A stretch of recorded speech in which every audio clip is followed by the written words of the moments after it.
Well, hello, folks out there in YouTube land. Got a big show lined up for you. Let's get right into this thing. All right, yeah, time to panic about the offense. We got a guy got arrested. And we need to talk about what's going on with Tennessee in their fall practice. And as usual, I never bury the lead. Many of you have heard that Chris Brazzell, which is really, he might be our most important wide receiver. He's back at practice. He was arrested over kind of a silly, not a silly thing, but I guess a stupid thing. He was driving on a suspended license. He was speeding. He was going 60 in a 35, but he was back at practice and with the team. So he's got to go back to court on the 20th. Here you see him, a picture of him back with the coaches and all that. And they said Brazzell produced a U.S. passport instead of his driver's license. Told him that he didn't have his driver's license with him. The officer then checked records and revealed that his license was actually suspended. He failed to appear in court last year over, I don't know what, probably some driving related thing. So just foolishness. And the fact that he had a passport with him, it kind of tells me he knew he was on a suspended license. I mean, why would you walk around with a passport? I mean, come on. Anyway, this is the type of nonsense that happens all the time. And this is minor compared to what we've been dealing with. First, of course, we had the Nico debacle. Then we had the Boo Carter thing. Now the arrest. That's, other than the Nico thing, this has been kind of a normal fall practice. You're always having something go. Look, you got 90 to 100 guys over there. They're young, they're immature, they're going to do stupid things. But the big thing that I'm hearing from a lot of people is that the offense is sputtering something awful and the defense looks great. That surprises me not at all. First of all, the defense always looks good at first in the fall practice. That's very normal. But it's definitely going to look good against an offense that doesn't have a experienced quarterback who's been in this system at all, period. You've got a brand new guy in Joey Aguilar who came in the fall and didn't even get to do spring practice thanks to Nico's stunt, and we're going to talk about him in a minute. You've got a redshirt freshman who's played 0 serious minutes in live action, and so he has been there at least 1 year, and that's Merklinger. And then you got a brand new freshman, George McIntyre, who's very talented dude, but he's, 195 pounds, 6'6". You can't let that guy play in the SEC. It's just a bad idea.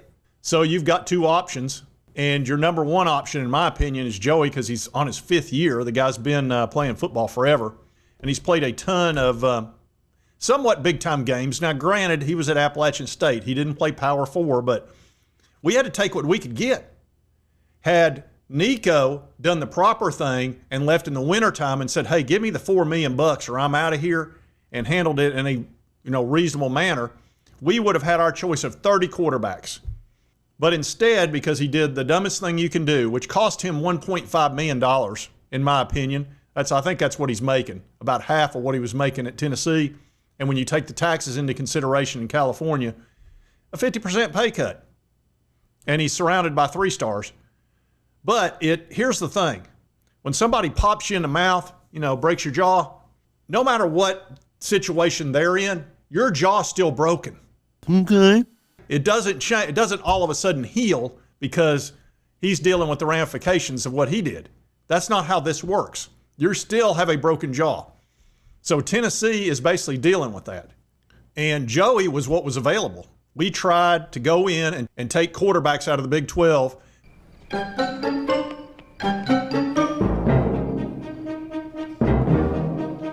But they had already set up their deal. They'd already gone through spring practice.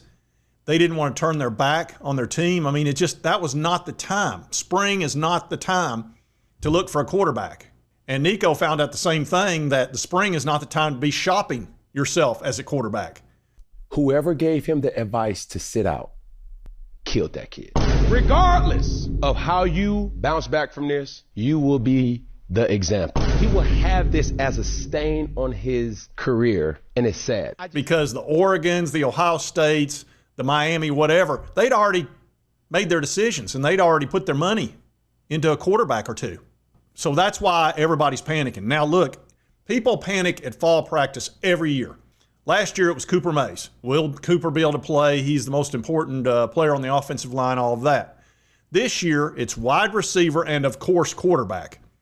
Well, we're down to 7 wide receivers, which sounds like a decent number, but it's not. Now, 6 of those 7 are 4-stars, and 1 is a 5-star. So they're very talented, but they're all super young. Only Chris Brazzell has any true experience in this system to really speak of. And he gets arrested over some stupid thing. So I think he's going to be all right. Your 5-star has been banged up. Your other 4-star, Brazzell, has been banged up. So, I mean, you're relying on a bunch of freshmen out there that are very talented, but, I mean, they have no experience. And then I guess Boo Carter, now that he's back in the fold. But panicking at fall practice is very normal. Every team does it. But what's making it 10 times worse is the key position. There is one key position on every team, and it's called quarterback. And if you don't have an experienced quarterback from the year before, which we're pretty much used to, whether it was Hendon Hooker or Joe Milton or Nico, it's going to be difficult, but at least you've got a guy that's been in your system for a while, and you know he's been all set up to be the starter. The only time you really go into panic in the fall is if your quarterback gets hurt.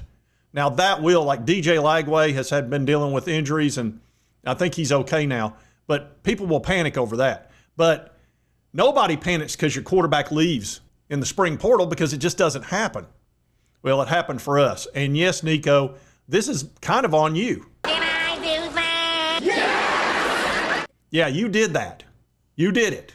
But this is normal to panic. It's just the quarterback position makes everything 10 times worse when you really start hitting that button. Remain calm.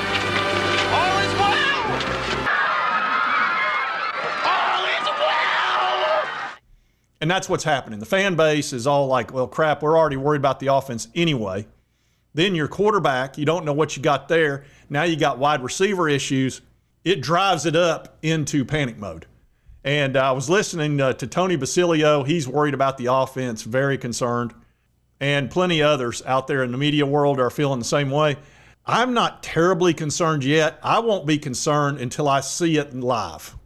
When I see what Joey Aguilar can do against a decent defense in Syracuse, then I'll have some idea what we're dealing with. I won't know for sure probably until we play Georgia. That's the one that's like, oh, crap, because you're going up against the toughest defense in the country. And I don't care a bit to say that, because it's Kirby Smart, it's 5-star every position, and it's the one defense that Josh Heupel hadn't been able to figure out because nobody figures it out. That's when we'll know what Joey can really do. Hopefully it's not like the game he played against Clemson, but there he was running for his life. And I will not be bullied by that.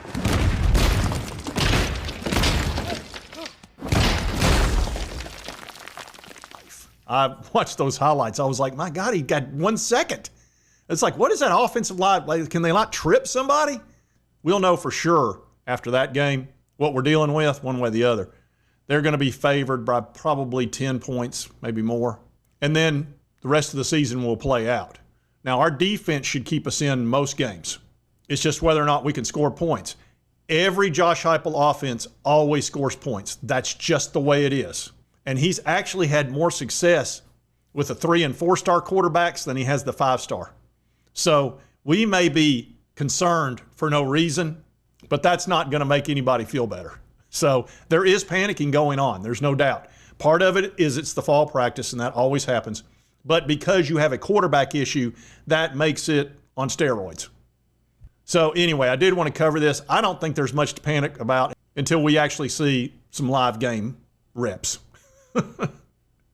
Anyway, it's going to be like this all the way up until we start playing. And we've got, what, 17 days or something, 18? Not very long. So we won't have long to panic. It'll be all right. Anyway, if you like this content, be sure to hit that like button. Lets me know continue to cover all these big college sports stories. If you've not subscribed, boom, boom, boom. Hit that button right there. It will not cost you a dime. Help you get my videos. And right over here is the most recent video YouTube. Thanks you'll enjoy based on your viewing history. We'll see you next time on Sports Dog Jack. Exactly. Fire and brimstone coming down from the skies. Rivers and seas boiling. Dogs and cats living together. Mass hysteria.